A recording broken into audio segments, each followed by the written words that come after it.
Korang perasan tak kes Spa Pelangi yang kena serbu tu?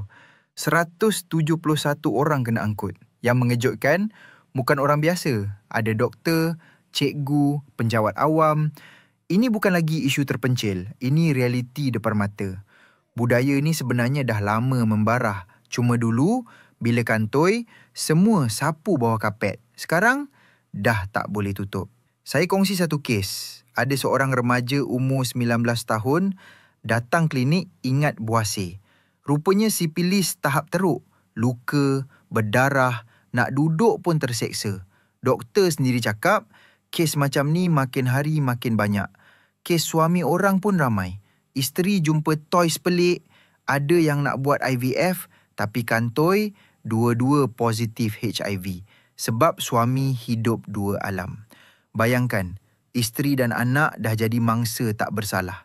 Aku tak nafikan benda ni dah wujud berpuluh tahun. Susah nak ubah sekelip mata. Tapi satu benda kita boleh kawal. Anak-anak kita. Jangan biar diorang terjebak dengan grooming dan konten songsang kat media sosial. Sebab tu Australia dah haramkan media sosial untuk bawah 16 tahun bermula 2025. Tapi Malaysia entah bila nak ikut jejak langkah ni. Level kerosakan akhlak dah tahap kritikal. Tapi Menteri Komunikasi kita masih sambil lewa. Sebagai parents, janganlah duk harapkan kerajaan berubah. Tukarlah mana-mana kerajaan. Kita tetap dapat menteri bodoh. Kita sebagai parents kena pantau. Ajar anak apa itu sentuhan selamat. Tengok siapa kawan mereka. Jangan biar orang luar atau skrin telefon bentuk moral anak kita. Jaga generasi kita.